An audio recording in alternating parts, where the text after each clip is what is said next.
ये जो घटिया इंसान है, ये डॉक्टर अफान कैसर, इसने पहले सिस्ट्रोलॉजी को डील भिजवाई कि मैं आपकी डील करवाता हूँ, फिर इसने मुझे डील भिजवाई कि मैं आपकी डील करवाता हूँ। इसके खिलाफ ऐसे सबूत हमारे पास मौजूद हैं। अस्सलाम वालेकुम, हुमायूं अली, आप देख रहे हैं मेरा चैनल। डॉक्टर अफान कैसर की धोखाधड़ी और मकारी के सबूत इस वक्त नदीम नानीवाला ने मीडिया पे पेश कर दिए।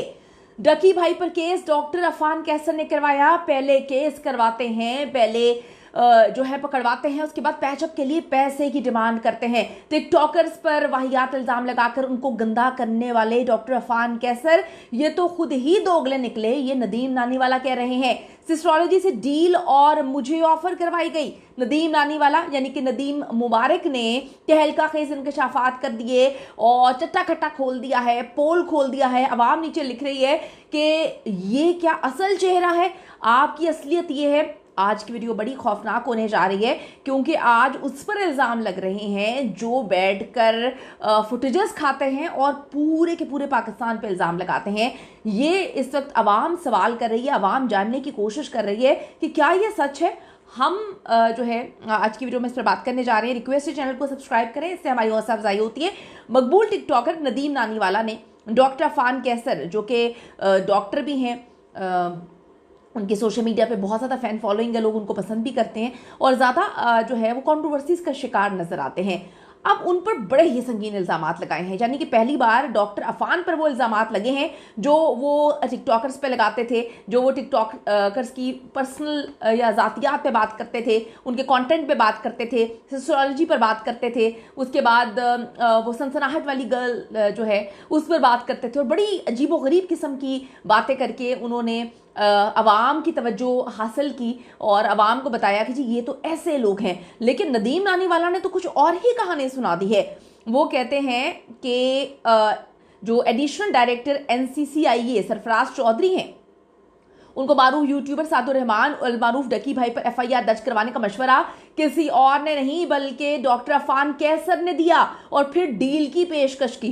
मेरे ख्याल में ये वही एक स्क्रीनशॉट गर्दिश कर रहा था, एक पोस्ट की गई थी जिसको बाद में डिलीट कर दिया गया था। जब डकी बाहर निकलता है तो उस पर सारी अवाम मुबारकबाद उनको दे रही थी, तो डॉक्टर अफान कैसर के पेज से भी वो मुबारकबाद आई थी। तो लोगों ने उनको ट्रॉल करना शुरू कर दिया कि पहले तो आप उनके खिलाफ बैठ के प्रोग्राम्स कर रहे थे, आपके तो बड़े बेस्ट फ्रेंड है सरफराज चौधरी, और अब आप उनको मुबारकबाद दे रहे हैं। तो उसके बाद वो जो है डिलीट कर दी गई थी पोस्ट। अब नदीम नानीवाला ने तो बड़े तहलका खेज इंकशाफात कर दिए हैं, जिससे मुझ समेत बहुत सारे लोग जो हैं उनके तो रोंगटे भी खड़े हो गए हैं और कान भी खड़े हो गए। मतलब किस पर यकीन करें। जो नदीम नानीवाला कह रहे हैं वो दावा कर रहे हैं कि डकी भाई के खिलाफ FIR के लिंक डॉक्टर अफान कैसर ने चौधरी सरफराज को भेजे थे। उन्होंने बताया कि डॉक्टर अफान कैसर ने ना सिर्फ FIR करवाई बल्कि कहा कि आपकी तो यहां से कमाई भी बड़ी होनी है क्योंकि बड़ी अमीर पार्टी है, बड़ी मालदार पार्टी है।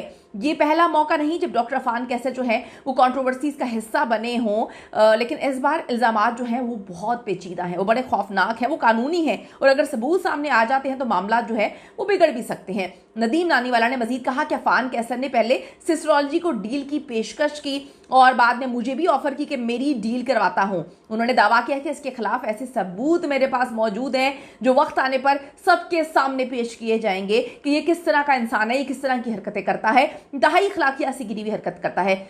डकी भाई की गिरफ्तारी के बाद ये सवाल सबने उठाया था कि एक तरफ तो डकी की जो है जमानत नहीं हो रही और दूसरी तरफ जो सिस्ट्रोलॉजी है वो तो डेली व्लॉग्स जो है बना रही हैं, उनके खिलाफ वारंट भी था लेकिन कोई गिरफ्तार करने वाला नहीं था। अब जी चीज़ें समझ आ रही हैं। डकी ने पाकिस्तान के सबसे ज़्यादा फॉलो किए जाने वाले यूट्यूबर्स में वो शामिल है और जल्द 10 मिलियन सब्सक्राइबर्स का संगे मील भी वो अबूर करने वाला है।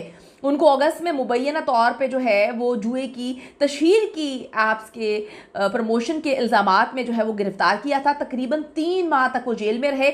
उनको बाद में ज़मानत मिली 3 माह बाद और उसके बाद जो है वो दोबारा से यूट्यूब पर रोज़ाना व्लॉग्स बना रहे हैं। लेकिन वो कहते हैं कि मेरे पास कोई अमाउंट नहीं आ रहा है, मेरे यूट्यूब और मेरे मोबाइल्स वगैरह जो हैं उनके मामला कुछ अभी और ही चल रहे हैं। रिहाई के बाद उन्होंने कौमी साइबर क्राइम इदारे NCCIA के बाज़ एहलकारों पर तशद्दुद, हरासानी, ब्लैकमेलिंग और भारी रकूम के मुतालिबात जैसे संगीन इल्ज़ामात भी लगाए थे, जो कि उनकी बीवी की जानिब से केस किया गया था और उनमें से बेशतर ने जो है वो जो है इस्तीफ़ा दे दिया है, जो कि कबूल किया गया है। और अब नदीम नानीवाला ने इस साजिश में एक जो कहते हैं मेन किरदार है, या जिसने ये सारी की सारी कार्रवाई कहानी शुरू की, उनका नाम लिया है कि वो कोई और नहीं डॉक्टर अफान कैसर है। उनको घसीटा गया है नदीम मुबारक यानी कि नदीम नानीवाला की जानिब से। माजी में सोशल मीडिया पे वायरल केसेस कुछ साल कबल भी चंद जो है वो मरीजों ने दावा किया था उन्हें गैर ज़रूरी टेस्ट और महंगे इलाज की तरफ ले जाया गया था, तो इस पर जो है बात दबा दी गई थी। लेकिन नदीम नानीवाला ने तो सोशल मीडिया प्लेटफॉर्म्स पर बैठ कर ये बात की है, इंटरव्यू में बात बोली है कि जी ये है इसका मकरू चेहरा, इन्होंने इस तरह से साजिश की, इन्होंने जो है डकी को गिरफ्तार करवाया, इन्होंने जो है ये कहानियां की, हमें पेशकश की, मुझे पेशकश की, वो कहते हैं ऑफर करवाया डील करवाने की। तो ये कहानी है। आप इससे कितने मुत्तफिक हैं? आपको क्या लगता है कि नदीम नानीवाला जो है वो सही बोल रहे हैं? अगर सही बोल रहे हैं तो क्या उनके पास सबूत हैं? क्योंकि वो किसी पर भी कोई इतना बड़ा इल्ज़ाम बगैर सबूत के नहीं लगा सकता। और नानीवाला ने कहा था जब पाकिस्तान वो आ रहे थे कि मैं पाकिस्तान जाकर हर एक के खिलाफ सारे सबूत दुनिया के सामने पेश करूंगा। तो उनके पास सबूत होंगे तो इतनी बड़ी बात कह रहे हैं, वरना इतनी बड़ी बात कोई बंदा नहीं कह सकता, वो भी दुनिया के सामने। अपनी कीमती राय जरूर दीजिएगा इस हवाले से। See you in the next video.